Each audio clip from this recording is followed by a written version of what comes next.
बात हम सबसे पहले पाकिस्तान की करेंगे, क्योंकि लगातार कश्मीर पर जिस तरह से उसने हालात बनाए उसके बाद उसने सरेंडर कर दिया है। पाकिस्तान का सेना प्रमुख बुज़दिल बाजवा बहुत दिनों बाद एलओसी गया, लाइन ऑफ कंट्रोल, लेकिन एलओसी पर पहुंचते ही वो रोने लगा, गिड़गिड़ाने लगा, कह रहा है कि कश्मीर पर हम हार गए और भारत जीत गया है। कश्मीर पर बाजवा छाती पीट रहा है, दहाड़े मारकर रो रहा है। दरअसल बाजवा जब भी एलओसी पर जाता है वो खौफ से भर जाता है कि उसे भारत की सर्जिकल स्ट्राइक, एयर स्ट्राइक दोनों याद आ जाती हैं। और याद कीजिए 5 अगस्त 2019 को जब जम्मू कश्मीर से अनुच्छेद 370 हटा था, पाकिस्तान और इमरान खान को सांप सूंघ गया था कि कैसे हो गया ये, हिंदुस्तान ने एक ही झटके में अनुच्छेद 370 कैसे हटा दिया। फिर इमरान खान ने फन उठाने की कोशिश की, भारत को परमाणु हमले की बार बार गीदड़ फपकी देने लगे। इमरान तो इमरान, उन्होंने अपने शेख चिल्लियों को भी भारत को धमकाने में लगा दिया था, और एक शेख चिल्ली शेख रशीद था, है तो वो अब भी वही डरपोक शेख चिल्ली जो परमाणु परीक्षण के दौरान डर के मारे पाकिस्तान से भाग गया था और एक गुफा में छिप गया था। लेकिन कश्मीर को लेकर वो अपने कुर्ते की जेब में 50 ग्राम से लेकर 100 ग्राम के परमाणु बम लेकर टहल रहा था, कह रहा था भारत पर ये बम फेंक देंगे। तब उसकी इस हरकत पर पूरी दुनिया हंस रही थी, लेकिन हम तब भी जानते थे कि जो गरजते हैं वो बरसते नहीं हैं, और जो बरसते हैं वो गरजते नहीं हैं। क्योंकि 4 बार हमने पाकिस्तान को युद्ध में धूल चटाई। हमें यह पता था कि यह बाजवा की बुज़दिल सेना है, जिसमें इतनी भी हिम्मत नहीं कि कभी वो आमने सामने भारतीय सेना का मुकाबला कर सके। बाजवा जब एलओसी पर गया तो एक कबूतर भी ले गया, गुलाबी कबूतर। बाजवा ने सोचा कि शायद इस कबूतर से भारत को डरा देंगे, क्योंकि ड्रोन खरीदने की हैसियत पाकिस्तान की नहीं है, जासूसी के लिए कबूतर से काम चला रहा है। कबूतर खान को लगा था कि बाजवा शेर है, उनका आर्मी प्रमुख, एलओसी पर जाएगा तो दहाड़ेगा, लेकिन वो तो रोने लगा, और इसका अंदाजा इमरान को भी नहीं था। ऊपर से जो कबूतर बाजवा ने उड़ाया उसे हमने कठुआ में पकड़ लिया, और इसके बाद से बाजवा एलओसी से गायब है। मैं बाजवा और पाकिस्तान से सिर्फ एक बात कहना चाहता हूं कि देर आए दुरुस्त आए। अच्छा हुआ कि पाकिस्तानी सेना ने मान लिया कि वो कश्मीर पर हार गए हैं, और अच्छा होगा इसी तरह से पीओके पर हार मान लो, नहीं तो फिर कोई बाजवा बॉर्डर पर जाएगा और रोएगा कि हम हार गए हैं, क्योंकि तब एलओसी बचेगी नहीं।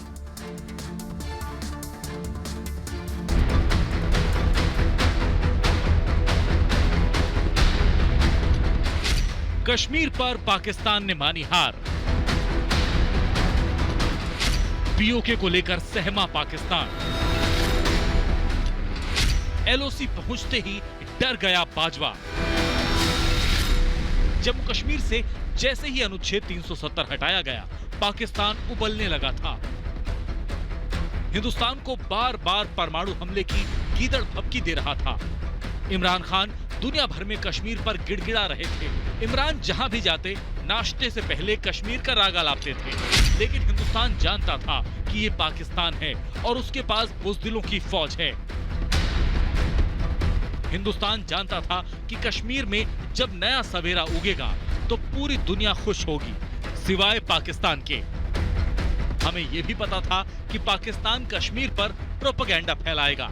भारत जानता था कि कश्मीर पर पाकिस्तान दुनिया के कई मंचों का गलत इस्तेमाल करेगा। पाकिस्तान ने यही किया, लेकिन हर जगह से पाकिस्तान को तमाचा लगा। अब पाकिस्तान का सेना प्रमुख बाजवा कह रहा है कि हम कश्मीर पर हार गए, हम इसे वैश्विक मुद्दा नहीं बना पाए, जबकि भारत दुनिया को समझाने में कामयाब रहा। बाजवा जैसे ही एलओसी पहुंचता है, वो भारतीय सेना के पराक्रम से डर जाता है। इस बार भी बाजवा के चेहरे की हवाइयां उड़ी हुई थी। बाजवा को अब पीओके का डर सता रहा है। दरअसल बाजवा को यह एहसास हो गया है कि जैसे जम्मू कश्मीर से अनुच्छेद 370 हटाया गया, उसी तरह से भारतीय सेना कभी भी पीओके पर कब्जा जमा सकती है। इसी डर से बाजवा गिदड़ भभकी दे रहा है कि अगर भारतीय सेना ने कोई कार्रवाई की तो हम जवाब देंगे। पाकिस्तान की ये झूठ की हार है, पाकिस्तान के प्रोपेगेंडा की हार है, जो उसने कश्मीर को लेकर फैलाने की कोशिश की। वो कहते हैं ना कि देर आए दुरुस्त आए। पहले इमरान ने माना कि उनका देश आतंकी पालता है, अब बाजवा। अच्छा होगा कि पीओके को लेकर भी पाकिस्तान जल्द से जल्द सच्चाई स्वीकार कर ले, नहीं तो एक दिन बाजवा फिर यही कहेगा कि हम पीओके पर हार गए और भारत जीत गया। Bureau report, Republic Bharat. Kashmir Bharat के लिए स्वर्ग है और अब तो वहां आजादी की नई हवाएं चल रही हैं, लेकिन पाकिस्तान के लिए कश्मीर किसी दुखती रग की तरह है। पूरी दुनिया में शायद ही ऐसा कोई देश बचा होगा जिसे यह पता नहीं हो कि 1947 से पाकिस्तान कश्मीर पर अपनी गंदी नजर गड़ाए बैठा है। पूरी दुनिया में कंगाली और आतंकवाद के लिए बदनाम पाकिस्तान के हुक्मरान सोते जागते एक ही तो सपना देखते हैं, और वो गंदा ख्वाब है कि कैसे भारत के कश्मीर को हथिया लिया जाए। 73 साल में से 4 मौके आए जब पाकिस्तान के हुक्मरानों और वहां की सेना को अपनी हैसियत पता चली। सीधे सीधे भारत से टकराने का अंजाम और फजीहत पाकिस्तान को पूरी दुनिया के सामने झेलनी पड़ी है। और एक बार तो ऐसा भी था जब भारत से टकराने का खामियाजा पाकिस्तान को ऐसा भुगतना पड़ा कि उसका अस्तित्व ही खतरे में पड़ गया था। जब तक पाकिस्तान रहेगा उस घटना को नहीं भूल पाएगा, क्योंकि भारत से टकराने की भरपाई उसने पूर्वी पाकिस्तान को खोकर की थी। टुकड़े हो गए थे 2 पाकिस्तान के, जिसे अब हम बांग्लादेश के नाम से जानते हैं। बांग्लादेश की आजादी में भारत का अहम योगदान था, लेकिन चुभता ही आंखों में इमरान खान की। 70 दशकों से सिर्फ दूसरे देशों की खैरात पर पल रहे पाकिस्तान के हुक्मरानों ने सिर्फ भारत के खिलाफ साजिश रचने में समय बिता दिया। कभी कश्मीर में आतंकवाद की जड़ें मजबूत की, कभी कश्मीर में अलगाववाद को हवा दी। यही तो किया। पाकिस्तान की काली करतूतों का सिलसिला सालों साल चलता रहा, क्योंकि हमारी पिछली कुछ सरकारों की खराब नीतियों की वजह से पाकिस्तान को कश्मीर के खिलाफ साजिश रचने का कई बार मौका मिला। हालांकि कई मौके के बावजूद पाकिस्तान कश्मीर के खिलाफ अपनी मंशा को अंजाम नहीं दे पाया। इसलिए जम्मू कश्मीर को लेकर उसकी बौखलाहट रह रहकर सामने आती है। 2014 के बाद से पाकिस्तान और उसके हुक्मरान सिर्फ बौखलाहट ही तो महसूस कर रहे हैं। 5 अगस्त को भारत ने पाकिस्तान को ऐसी ही चोट दी थी, चाहकर भी उस दर्द को नहीं भुला पाएगा, क्योंकि मोदी सरकार ने 5 अगस्त 2019 को अनुच्छेद 370 को हटाने का ऐतिहासिक फैसला किया था, जिसके बाद तो मानो पाकिस्तान के कम समझ वाले नेताओं और मक्कार सेना की हालत ऐसी हो गई कि काटो तो खून न निकले। पैरों के तले खैरात की जमीन खिसक गई।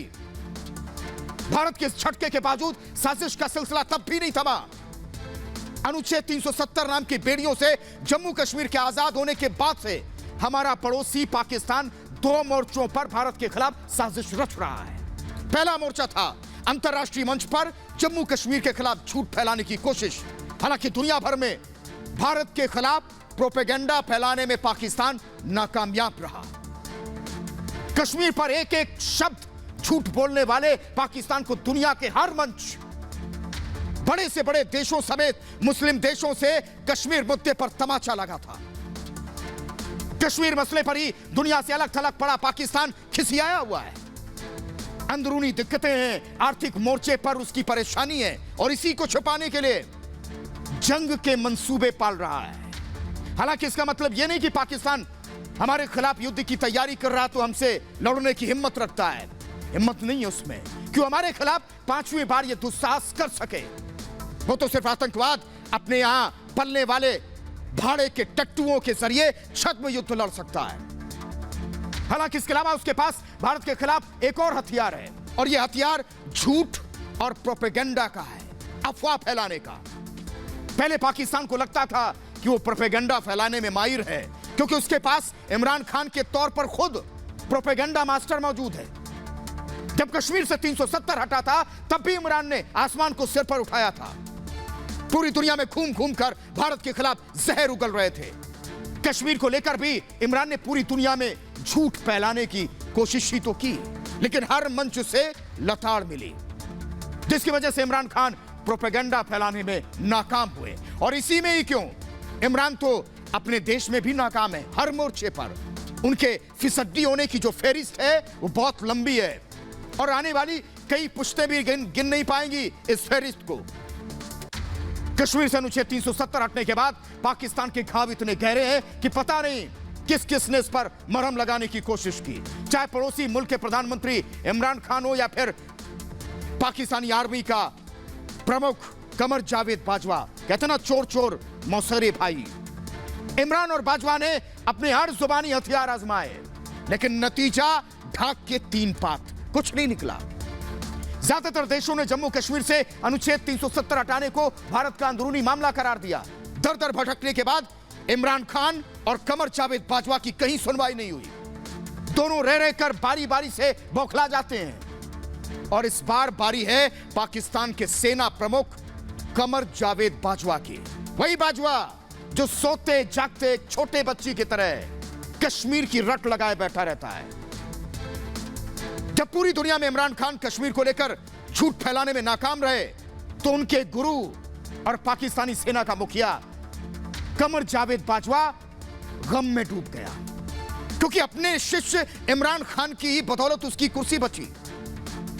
पिछले साल जब कश्मीर से अनुच्छेद 370 हटा था तो इमरान खान ने अपने गुरु बाजवा को गुरु दक्षिणा दी थी। बिगड़ते आर्थिक हालात पाकिस्तान में अपनी कुर्सी को बचाए रखने के लिए इमरान ने बाजवा के कार्यकाल को 3 साल के लिए बढ़ाया था, क्योंकि इमरान को डर था कि भारत के खिलाफ पाकिस्तानी अवाम के अलावा दुनिया में हमदर्दी जुटाने में वो नाकामयाब रह जाएंगे। और ऐसा हुआ।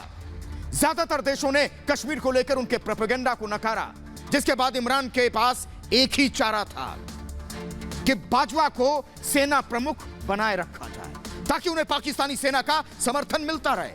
और कुछ हद तक इमरान की यह कवायद कारगर साबित हुई, क्योंकि पिछले साल बालाकोट एयर स्ट्राइक, फिर कश्मीर से अनुच्छेद 370 हटने के बाद भी इमरान की कुर्सी नहीं गई, क्योंकि बाजवा की वजह से पाकिस्तानी सेना ने उनकी राजनीतिक कुर्सी के चारों पाए थाम रखे थे, जिसका फायदा इमरान खान को हुआ।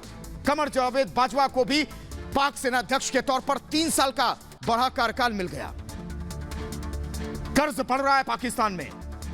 उधर पाकिस्तान में विपक्ष ने इमरान खान के खिलाफ मोर्चा संभाला था, जिसके बाद ऐसी अटकलें लगी थी कि अब शायद इमरान की कुर्सी जाने वाली है। अगर कमर जावेद बाजवा की करें तो उसका कार्यकाल पूरा हो गया था और वो रिटायर होने वाला था। ऐसे में कश्मीर के मुद्दे पर ही दोनों में एक सहमति बनी कि हर अंतरराष्ट्रीय मंच पर झूठ फैलाएंगे, जिससे उनकी कुर्सियों पर आंच नहीं आएगी। और शायद यही वजह रही कि उन्हें कश्मीर के बहाने भारत के खिलाफ पूरी दुनिया के सामने एजेंडा चलाने का बीड़ा उठाया। दोनों नाकाम रहे, जिसके बाद कटोरा खान, कंगाल खान, जिस नाम से भी आप इमरान खान को पुकारना चाहें, उन्होंने कई बार कश्मीर को लेकर अपनी हार स्वीकारी है। यानी सच की कसौटी पर उनका झूठ टिका नहीं। जब शागिर्द ने अपनी हार मान ली तो गुरु कब तक खैर मनाता। और यही वजह है कि ईद के मौके पर बाजवा को भी अपने गुनाहों का एहसास हुआ है। और सबसे चौंकाने वाली बात यह है कि उन्हें कश्मीर के बहाने भारत के खिलाफ अपने साजिशों को उसने कबूल किया है। ईद के मौके पर एलओसी के पास पूना सेक्टर पहुंचा था यह बाजवा। कबूला कि पाकिस्तान का राजनीतिक नेतृत्व लाख नापाक कोशिशों के बावजूद कश्मीर को वैश्विक मुद्दा बनाने में नाकाम रहा, जबकि भारत दुनिया को अपनी बात समझाने में कामयाब रहा, जिसकी वजह से अंतरराष्ट्रीय समुदाय का ध्यान कश्मीर से हटा। हालांकि अपने पुराने गुनाहों को कबूलने के दौरान भी बाजवा ने एक और झूठ बोला। बाजवा एक बार फिर कश्मीर में मानवाधिकार उल्लंघन और हिंसा का झूठा दावा करने लगा। यानी गुनाहों के कबूलनामे के दौरान पाकिस्तान का सेना प्रमुख बाजवा फिर झूठ बोलने से बाज नहीं आया। हालांकि इस दौरान भी उसकी निराशा दिखी, हताशा दिखी। और एक पुरानी कहावत है कि झूठे को झूठे का ही सहारा होता है। इसकी मिसाल एक बार फिर जावेद बाजवा ने पेश की, जब उसने पाकिस्तान के सूचना मंत्री शिबली फराज के एक झूठे बयान का सहारा लिया। कुछ दिन पहले शिबली ने ट्वीट किया था कि कश्मीर पर हिंदूवादी मोदी सरकार ने कब्जा कर लिया। इस तरह से इससे पूरी दुनिया के सामने संकट खड़ा हो गया, जो सरासर झूठा और बेबुनियाद आरोप था। और इस तरह के आरोपों से भारत को फर्क भी नहीं पड़ता, क्योंकि पूरी दुनिया में पाकिस्तान की चाल और उसका चरित्र बेनकाब हो चुका है। और पूरी दुनिया मानती है कि कश्मीर को लेकर जब भी पाकिस्तान के हुक्मरान मुंह खोलेंगे तो सिर्फ झूठ ही बोलेंगे। लेकिन बाजवा के इस कबूलनामे से एक बात साफ है कि भारत को लेकर पाकिस्तान की नीयत में एक बड़ा खोट है। वो भी ऐसे वक्त जब कश्मीर से विशेष राज्य का दर्जा वापस ले जाने के बाद से पाकिस्तान के हुक्मरान अपनी नीच साजिशों को अंजाम नहीं दे पा रहे हैं। हालांकि कश्मीर पर अपने कबूलनामे के दौरान भी बाजवा भारत को गीदड़ भभकी देने से बाज नहीं आया। और इस गीदड़ भभकी की वजह भी उसका एक पुराना डर है कि कहीं कश्मीर की तरह पीओके भी पाकिस्तान के हाथ से ना निकल जाए, क्योंकि भारत का वो हिस्सा है जिस पर पाकिस्तान ने धोखे से कब्जा किया था। और शायद यही वजह रही कि बाजवा ने भारत को फिर गीदड़ भभकी दी। कहा कि सीमा पर किसी भी तरह का प्रयास होगा तो हम जवाब देंगे। और इस गीदड़ भभकी की वजह से ही इस महीने की शुरुआत में भारत ने पाकिस्तान से कहा था कि गिलगित और बाल्टिस्तान समेत केंद्र शासित प्रदेश जम्मू कश्मीर और लद्दाख का पूरा क्षेत्र पूरी तरह से भारत का अभिन्न अंग है। और कुछ दिन पहले ही भारत ने पीओके से लेकर गिलगित बाल्टिस्तान तक के मौसम का हाल बताया था, जिसके बाद से इमरान खान और बाजवा की आंखों की नींद उड़ी हुई है। क्योंकि इमरान हो या बाजवा, किसी में इतना दम नहीं है कि वो भारत से युद्ध करने की बात सपने में भी सोचे। क्योंकि इमरान और बाजवा दोनों ही हुक्मरानों को मालूम है कि भारतीय सेना पाकिस्तान की सेना का क्या हश्र करेगी, क्योंकि वो भारत के साथ पिछले 4 जंग को भूले नहीं है। और आज तक इस बात की टीस इन दोनों को सताती है। युद्ध हुआ तो भारत को पाकिस्तान को धूल चटाने में 1 हफ्ते का भी वक्त नहीं लगेगा। आतंकवाद के सारे भी भारत के खिलाफ साजिश रचने वाले पाकिस्तान ने विश्व के लगभग सभी फोरम में कश्मीर को विवादित मुद्दा बनाने की भरपूर कोशिश की थी, जिससे कश्मीर अंतर्राष्ट्रीय मुद्दा बने। इसके लिए वो किसी भी मंच का इस्तेमाल करने से पीछे नहीं हटा था, चाहे उसमें संयुक्त राष्ट्र मानवाधिकार परिषद से लेकर सुरक्षा परिषद तक ही क्यों ना हो। इमरान खान ने यूएनजीए के मंच से कश्मीर की झूठी तस्वीर दुनिया के सामने रखने की नाकाम कोशिश की थी, लेकिन हर मंच पर पाकिस्तान को मुंह की खानी पड़ी थी। क्योंकि कश्मीर को लेकर भारत की ईमानदार कोशिश की वजह से कई देश पाकिस्तान के प्रोपेगेंडा में नहीं फंसे थे। वो आज भी रह रहकर कश्मीर को लेकर दुष्प्रचार कर रहा है, पूरी दुनिया में कश्मीर की गलत तस्वीर रखने में जुटा था। पाकिस्तान की ओर से भारत पर मानवाधिकार उल्लंघन के आरोप लगाए गए थे। पाकिस्तान की माने तो भारत सरकार ने जम्मू कश्मीर के लोगों के मूलभूत अधिकारों को रौंदा है। और यही नहीं, पाकिस्तान ने यह भी आरोप लगाया था कि हजारों की संख्या में सुरक्षा बलों की तैनाती के जरिए कश्मीर की आवाम को डराया गया है। बार बार झूठ बोला और इसमें कई लोगों की भूमिका थी। संयुक्त राष्ट्र में पाकिस्तान की पूर्व राजदूत मलयालोदी ने जम्मू कश्मीर में बच्चों की हालत को लेकर झूठी अफवाह फैलाई थी। और यही नहीं, पाकिस्तान ने भी आरोप लगाया था कि भारत सरकार ने कश्मीर में विपक्षी नेताओं को हिरासत में लिया है। इससे पहले अक्टूबर महीने में पाकिस्तान के पूर्व राष्ट्रपति परवेज मुशर्रफ ने भी कश्मीर राग अलापा था। और मुशर्रफ ने कहा था कि कश्मीर पाकिस्तान के खून में है, कुछ भी हो जाए पाकिस्तानी सेना हमेशा कश्मीरी लोगों के साथ खड़ी रहेगी। 27 सितंबर को यूएनजीए की बैठक में पाकिस्तान के प्रधानमंत्री इमरान खान ने जहर उगला था कि अनुच्छेद 370 हटने के बाद कश्मीर में मुसलमानों पर अत्याचार हो रहा है। पाकिस्तान के मुताबिक भारत बल प्रयोग से कश्मीर की मुस्लिम बहुल आबादी को अल्पसंख्यक बनाने की साजिश रच रहा है। सब झूठे साबित हुए। और इससे पहले पाकिस्तान के विदेश मंत्री शाह महमूद कुरैशी ने कहा था कि भारत ने जम्मू कश्मीर को इस धरती की सबसे बड़ी जेल में बदल दिया है, जिसमें लोगों को ना तो बुनियादी सुविधाएं मिल रही हैं और ना ही उनका बाहरी दुनिया से कोई संपर्क है। पाकिस्तान ने भी एक बार नहीं कई बार झूठ बोला कि 6000 लोग, जिसमें सामाजिक कार्यकर्ता, छात्र शामिल हैं, उनको बिना किसी कानूनी प्रावधान के गिरफ्तार किया गया। इससे पहले भी एक बार पाकिस्तान की ओर से सीरिया की तस्वीरों को दिखाया गया और कहा गया कि जम्मू कश्मीर की तस्वीर है। और यही नहीं, पाकिस्तान ने यह भी झूठ बोला था कि 370 हटाए जाने का विरोध कर रही जनता के खिलाफ भारतीय सुरक्षा बलों ने पैलेट गन का इस्तेमाल किया है, जबकि पाकिस्तान का यह दावा झूठा साबित हुआ। और पिछले साल इसी कड़ी में पाकिस्तान के राष्ट्रपति आरिफ अलवी ने भी भारत को खोखली धमकी दी थी। उन्होंने कहा था कि सोशल मीडिया का इस्तेमाल किया था, जिस पर आरिफ अलवी ने पाकिस्तानियों को सोशल मीडिया पर भारत के खिलाफ युद्ध छेड़ने के लिए भड़काया और जिहाद की धमकी दी थी। और हद तो तब हुई थी जब संयुक्त राष्ट्र की बैठक में पाकिस्तान ने कश्मीर मुद्दे को मुसलमानों से जोड़ने की कोशिश की। हालांकि पाकिस्तान की हाय तौबा के बावजूद खाड़ी के देशों में कश्मीर को लेकर लगभग खामोशी रही। और इतना ही नहीं, सऊदी अरब ने कश्मीर को मुसलमानों का मुद्दा बनाने से भी इनकार किया था। साथ ही सऊदी अरब ने पाकिस्तान को हिदायत भी दी थी कि कश्मीर को मुसलमानों से जोड़ने की कोशिश करना बंद कर दें। और अब बात कोरोना